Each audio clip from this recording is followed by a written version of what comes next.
Hi, everyone, and welcome back to another episode of Keeping Up with Conspicuous. Today, I have no co host, but I am joined with the lovely Connor from DQ Global, who is their head of sales. So, how are you, Connor? Thanks for joining.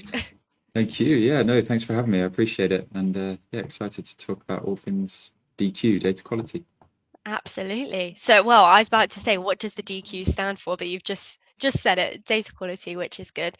So, Yeah. obviously, for those that don't know you, we know you quite well, which is great. We've seen Connor and the team around quite a lot.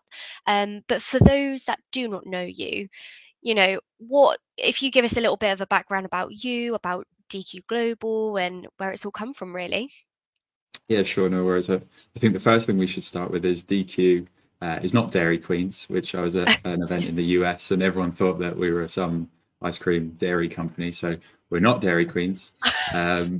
but we are DQ for data quality. So everything around ensuring that the quality of the data within the Microsoft containers that are being built by these, SIs, VARs, MSPs, is actually fit for business use. You could have this great container, this great car, but you fill it with diesel or petrol that's of no use, and you're not going anywhere. So it's about making sure that you're fueling your systems with data that you can trust, um, and yeah, ultimately removing that kind of manual frustration around grappling with data on an ongoing basis, which no one really likes doing. No. So that's a little bit about DQ, I guess. Myself, I joined DQ 5 years ago Oh, um, wow. from something that wasn't really in the technology space. I was actually did engineering at university, but Okay. yeah, joined 5 years ago. So here we are. Been there a long time. And were you always in the sales side of it, or did you come in at a different area? Yeah, came in initially in kind of a business development role. Yeah. Kind of then skilled up a bit more on the technical side of things, getting more involved with the product, and then from there, kind of evolved into more of a sales leadership role as you kind of start to develop an overview of the stack as well. So yeah, Yeah. really enjoying it. Absolutely. No, that's really, really, really good. And as you said, like I think the analogy was really good actually about the car. And if you put diesel in a petrol, etc., that's really clever. So, in terms of the type of organizations you guys help, so if data cleansing is a big thing and having quality data is obviously huge, but from your aspect, what has been the importance of that? Obviously, there was an idea behind this, and I assume it's about the importance of data cleansing and quality. So, yeah, if Yeah, you could just elaborate a little bit on that. yeah, sure, no worries. So kind of if you go back to the origins of the business, we DQ, the company prior to DQ was a CRM implementation business. So Okay. actually building the container. And we had people who were asking us to shoehorn data into those systems. But when you're bringing it in from Excel sheet one, two, three, and wherever you cobbled data from, you end up with a bit of a mess. Different Yeah. standardizations, you have duplicates because you've got Lucy here and Lucy there, Elliot spelt in all different variants and versions, Yep. as I'm sure you've seen before. So Absolutely. people were asking us to then shoehorn this data in, but could you improve the quality of it so that when we spend all this money on this new system, this new car, I want it to be able to support the business.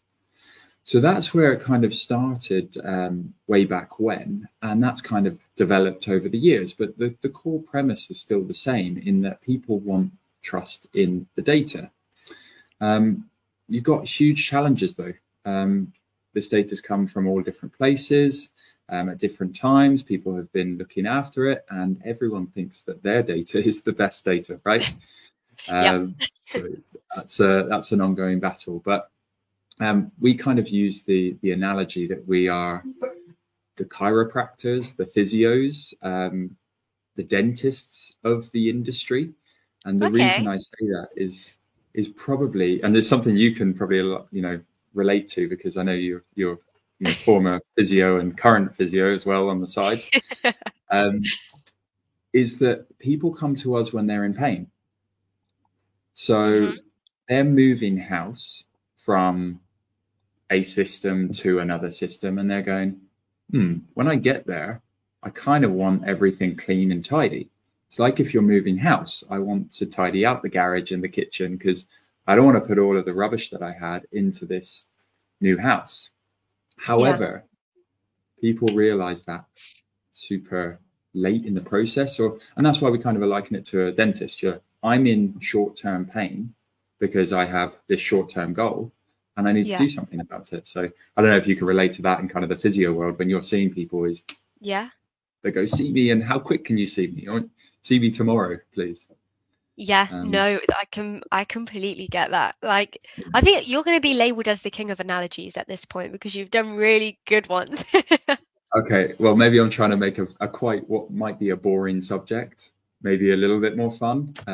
But yeah, I'll try and cut down the analogies. That'd be good. Data's never boring if it's good.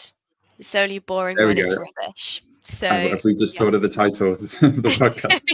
Yeah. Well, obviously, I guess it's weird, isn't it? Because everyone uses data every single day and they forget how big big of an impact it is. Like I use it constantly. You guys actually know our system and the type of data we use, but without that, we don't really have anything and we need it. But I've never sat there in the bit. I mean, granted that I'm not obviously the CEO of the company, but I've never sat there and thought about how much time, energy, and effort needs to go into data to actually make it worthwhile. Um, it was only Agreed. when we were sat down and we were like, oh, actually, like this could be better or that could be better, and then Yeah. we met you guys. We were like, ah, Yeah. And I agree to kind of to build on that. I think there's at the end of the day, you want to empower an organization to do what their core purpose is. So yeah, if you're a recruitment company, it's about speaking to people, building relationships, and ultimately helping your client place people who are going to make the business succeed. Your job is not to maintain a database day in, day out. So yeah, you need to make sure that you're spending. Yes, it's an important job, but you don't want to be spending all your time doing it. So I posed an interesting question once about like, would you, if you had the choice, would you keep the system, as in the container, the CRM system, and delete all of the data, or would you take your data down to an Excel spreadsheet but delete the system? And we found a lot of people would say, no, I need to keep the data because I can rebuild the system. Very hard to rebuild your candidate database, right? So right. there's the value in your business. Oh my God, yeah. So That is a different way of looking at it, actually. yeah, exactly. So look at the value, and then look at the investment you're making in that value, because you need to look after it. But again, that's not for us to decide. That's for organizations to commit time, resource, and investment ultimately, which I'm sure we can get onto maybe a Yeah. little bit later. Yeah, and I know you touched a little bit upon, obviously, this is applicable to so many different industries. You Mm, help us, we're a recruitment agency. I know that you guys help large Microsoft partners and stuff like that as well. And you're yeah, across the board because every industry is going to have data, and every data is going to need cleansing. So, yeah. have you, since you've started, have you had a variety of industries? 100%. And I think that's probably something that I enjoy about the role so much is you wake up and early calls might be to New Zealand, late calls might be to West Coast of the US. So, and it's varying in industry completely from a recruitment company or a manufacturing company all the way to the West Coast where we've got a client who's top 10 winery in Napa Valley, and Wow. they have people who are buying wines from them, and they need to know about that client. They need to know that they have one version of Lucy Elliott, and she likes this type of wine, and she typically buys on her birthday because it's a special gift, or her partner buys for her. So it's really about knowing your customer, having that single customer view, and I think that spans across industry, whether you're in hospitality, wineries, or manufacturing. So, same challenge, but people just name it differently. You're talking about a candidate, If you're in not-for-profit, you're talking about a supporter or a member. It really does depend. And the final one is kind of maybe hospitality. You're talking about a guest who's staying in your hotel. So same challenges, different industries is what we typically find. Yeah, absolutely. And I guess, as you said, keeps you on your toes because it's exciting. You get to meet all these different companies, people, etc., which, yeah, must be a really good part of the job, actually. Now, It's we know, satisfying as well. yeah, yeah, and we know that every job will have its challenges. And I'm sure over the 5 years you've been there, you've probably seen your processes of how you complete this alter and adapt, because as we know, tech is ever evolving. And Yeah. one question I had for you, because obviously I met you guys at a conference, didn't I? And it was Yeah. was it a Power Platform on that one, I I think it's think? the user group. It's The user, D365 user group, was it? Yeah. yeah, that was it. And obviously, you guys aren't as a tech user, well, you are a tech user, but you aren't like a Microsoft partner that we predominantly see at those type of events. Yeah. But for you guys, how important is it that you attend these tech conferences and get up to date with everything? Does it play a big part? Huge, I think. I mean, let's take AI. Look what's happened in the last year, right? Yeah.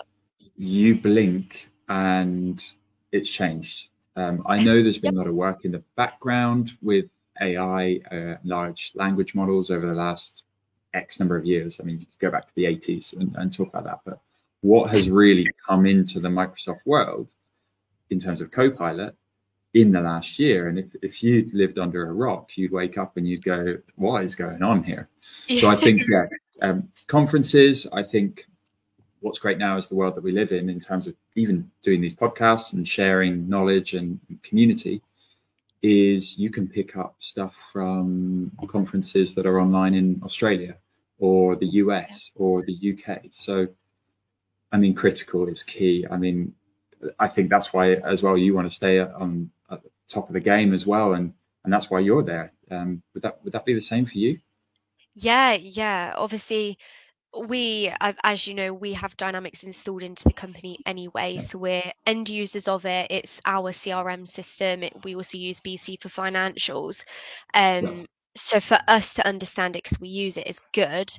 But as you said, for me to talk to tech savvy people in this niche of an industry and with a yeah, particular system, if I don't know it, how am I gonna know about their skill set and understand them and ask the right questions to see if they actually suit the role? And as we just discussed, everything is ever evolving. Tech never stays still. It's yeah, constantly got new adaptations or advancements. And I'll get a client come to me and they'll be talking about a new thing. Say if it's Copilot and yeah, they want someone, a lot more of what we've seen is Power Platform. We want a D365 BC functional consultant, but with Power Platform knowledge and experience now, because obviously that's tying a lot into the Copilot and stuff like that. So if I yeah. don't know about that and I don't know the right questions to prod and probe, I'm not going to be 100%. doing the job right. So I guess that's, I agree. yeah, I think on that, and also to you've got when I started going to the events, I think I joined in September, and by November, 2 months in, I was at one of these events, and oh I wow, went, "Oh my god, what's going on here? These people are, they know everything about everything." I think anyone who's listening who's maybe been to one event or hasn't been to a community event in the UK is that when you start to get in it, you realize that people, yeah, they do have a base level of knowledge across the Microsoft world or whatever industry they've come from, but actually they are very specialist in the subject they're speaking to about. So don't be afraid, I guess, that um, you know people have their vertical that they're specialist in, but you do have your place, and everyone has something to give in the community, and everyone can learn from everyone. So I think that's yeah. probably one of the things to take away from that community is you can give and get in and learn a lot from just going and going with an open mind as well. Yeah, no question is silly there, is it? Because I think it was my first one where I met you guys, Yeah, and I was way out of my depth because I was like, "Man." never been here. You're all going to different talks, and I'm sat around wanting Yeah, to ask questions and challenge them. And sometimes I felt at the first one, I felt a bit like, oh, am I in a position where I can question that, or maybe put my view across because I'm not a yeah, consultant or I'm not a developer. But yeah, it's not like that at all. Everyone, obviously, I can only speak from the Microsoft industry as such, but yeah, everyone just helps. I spoke to someone else on the podcast and he was saying like it's such a lovely community to be part of, yeah, and everyone's got your best interests at heart. They'll yeah. always help you, they'll always answer questions, etc. So Yeah. yeah, it is really nice. And you had, I think you had Stuart, didn't you, on from the Scottish user group a few weeks ago, Scottish Yes. Baxter, and you know, he same story. Whether it's a user group, D365 user group, Scottish Power Platform user group, there's events going on all the time. So yeah, keep an eye out because it's such a great way to learn, and it's free. And There's some of it's these free. events, it's like thousands of dollars to travel to and go to. So 100%, I'm a huge advocate. I'm actually involved as well in the user group. So look, if anyone has any questions, reach out to Lucy, reach out to me, and yeah, 100% get involved. Yeah, I mean that's so like I think it's really refreshing because you probably have a lot of data, like people that do the same type of thing as you and with the data cleansing and quality stuff, but probably don't attend these talks. And, they're probably stuck in maybe old ways where they've got a process that works, they go in, they get it done, they go, and that's the way it is. But you guys are so heavily involved in the community. As you said, you're now part of the user group, which is massive to be an external company that help companies be such a massive part of it. Yeah, and the thing that really it pains me at times is that there are lots of ISVs out there. So ISV is independent software vendor, where they make their Yeah, own software. So they're not selling Microsoft tech. Um, and they build great platforms, they build great solutions to help solve challenges that people face. And okay, we're talking here about the example of data quality. So yeah, but in that case, you've got organizations who are go, well, I didn't know there was a solution out there to solve that yeah. problem. I didn't know that I thought I had to build my own. I was a one-man band and I had to spend 80 hours doing this. And it pains me, especially when it's not-for-profit organisations who are spending thousands of pounds trying to solve a challenge that's already been solved, and a lot of investment's been made into that problem. So I think coming to the community events to add to that allows you to then have a community where you go, hey, I've got this problem. Does anyone know anyone who might be able to solve it? And they can just signpost. And I think that's a great thing about the communities as well. Yeah, because there's always recommendations. Everyone will recommend 100%. everyone. And like I'll speak to partners and they'll have another partner that they work alongside with who's in like a slightly different sector or an ISV. Like Yeah, I don't know whether you know, he came on the podcast not long ago, but John Lewis from Yavario. So yeah, yeah, they have their own bespoke system which specifically helps the banking sector, etc. And you've yeah. got people that will probably not specialize within that, but recommend John. And Exactly. everyone helps everyone. But in terms of you guys as a business, obviously you're going into all these different clients and companies, etc. Now, I've out of interest, like, what's the main system or main domain that you see? Is it a Microsoft one or what is it? Question. A lot of the time it is the Microsoft world.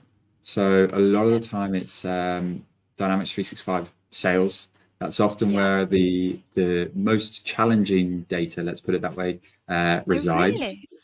Yeah. Whereas if you take finance, it's got to be right. Otherwise, it's not getting paid. It's not being billed. So typically, True. there's a lot of resource being pooled into um, finance systems. So sales and marketing, I'm sorry, guys, and I sit in this camp is that maybe our data isn't the best and it needs a little clean. So I would say yes, 100% CRM sales. However, I'm never surprised when it comes to an organization that has data kind of all over the place. So they might be running dare I say, Salesforce, or Dynamics. And they Yeah. might have acquired a company and they're running both systems. And they're like, how can we move the data, cleanse the data, make sure that there's no overlap in the data? So it is, I'm never surprised at what comes out, especially when maybe you do kind of an initial kickoff meeting, and maybe you go in, and we've done this before, where you go into an organization, you say, oh, right, so we're going to talk about, where's the data residing? So, we've got CRM, we've got an Excel spreadsheet. And after 2 hours of conversation, someone puts their hand up and go, oh, by the way, I have a spreadsheet for that, and it's absolutely perfect. And maybe they've been keeping it for 5 years. It's the most perfect data in the organization. And they go, okay, thank you. And everyone looks at them and goes, why did you pipe up earlier? So you never surprised where data comes from. It's like when you're clearing out your house. You open the cupboard, you go, I forgot I had that. It's exactly the same, right? Would you say that's probably one of the biggest challenges for you guys as a company? Obviously, I'm sure there's a few that we could probably address, but obviously you're always going to encounter new hurdles, etc. But would you say people that have maybe got two systems implemented at the same time as such, would that be one of the biggest challenges you have? I think so. And I think probably the triggers, talking about the house analogy, is when you're moving into a new house. It's an Yeah, event that's happening that's kind of said, oh, well, we need to kind of take action now. So it's either two systems maybe going into one. It's we were never on a CRM system and we're going to go in and implement the system. And we've just had data from all over the place. The biggest challenge I would see from the outside is there is the technology there now. There's technology to deduplicate, to cleanse, to enrich data, and there's some fantastic organizations out there, not just us. The biggest challenge that we see is adoption of data cleansing, data enrichment, data quality. And the reason I say that is because data quality is a messy job. It's a risky job, and it's unlikely that people put their hand up and go, I'll take that one because that one's easy. It's tough, it's dirty, it's messy, it's boring. But what you get out the other side of it, reporting, optimization, adoption, AI, if you can get the foundations right in that, you're then going to get all of these benefits out the back. Unfortunately, it's a very boring process to build the foundation before you can see the skyscraper going up. But if you try and build a skyscraper on foundations that are rocky, it's just going to fall over. You've made a big investment. So sorry, more analogies, but I was about to say there is another one. We're on about 3 or 4 really good ones. What's the count? They're good. It is good. But you talk about benefits. Once oh god, my throat really went then. I nearly choked. The benefits of once you've got those foundations. So what are they? What is the benefit of having clean data? I mean, yes, I can talk about, hey, we haven't got duplicates in the system, but so what? All organizations have duplicates. There's one organization we worked with and they had 500,000 duplicate records. So the amount of time that the consultants were going through, and it was a recruitment company, and they were sieving through candidates, It wasn't you. Okay. Confirmed, not you. Good. Is that the massive amount of wasted time and resource. So okay, there's duplicates, but out the back of it, it's lost revenue. It's reputational risk. Like you're two consultants contacting the same person potentially. So in terms of benefits, you're looking at optimization of resource, you're looking at not wasting time and effort. But if you take it into something like the healthcare industry, we helped an NHS trust. And, we're talking here about something that maybe is quite boring. It's about matching of records. So I take Jonathan, let's say, or John. John's had a bang to the head and he's coming into the practice and he doesn't know what's going on. This is a true story, by the way. comes into the practice and he's had a bang to the head and he's on a trolley. Goes in, John, what's your NHS number? Or Jonathan, what's your NHS number? Haven't a Scooby. Do you know your NHS number? Nope. So you come in, you go, oh, hi, my name is John Smith. Okay, well, actually in the database, he's Jonathan Smith. So they can't find his record. And luckily, using our technology, they were able to find the record and they found out he was allergic to penicillin. So they didn't give him any penicillin. And now you're talking about data having an impact on someone's life or outcomes as a patient. So when we talk about data being boring on this side, we go, well, what's the impact on the other side? Could have saved someone's life. So data can save it's about lives. Yeah, data saves lives. Data yeah, we've got the new tagline. That Exactly. is a really cool story though. Like if I'm honest, just looking at it from like an outside perspective, you just wouldn't expect it to have such big of an impact. And it does. Obviously, of course, it depends on the different industries and companies you're working with. Every company will have its own benefits out the other end of it. But just knowing that one story is, that's really cool, actually. Really and cool. I think a lot of the time people don't, they maybe look at the challenge, oh, we've got duplicates. IT might look at, oh, we've got duplicate records. But actually on the front line, what's it actually doing? It said it's potentially saving someone's life. So let's look at that. And what's the cost of that? So there's a whole, other realm of possibilities when you start to look at data flowing within an organization and what it can do for people. It's I find you can hopefully see I'm passionate about it because I've seen some of those stories out the other side.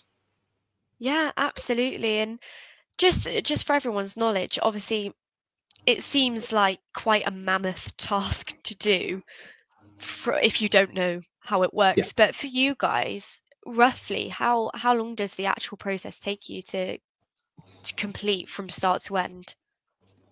Sure. I mean, there's people who come and they say it's a one-time thing. Okay, we'll start with that conversation. You want to do a one-time cleanup, and you're talking, maybe a few weeks or a few months, depending on the size of the database. Yeah. But then you think of other people, and they're saying, well, that NHS trust I was just talking about, they're implementing a system that's going to stick with them because they don't know which patient's going to come in tomorrow in a week. So they've implemented that technology and they've got kind of a future-proof technology that's going to run with them. So some it might be, short one-time hit because that's the requirement and that's fine.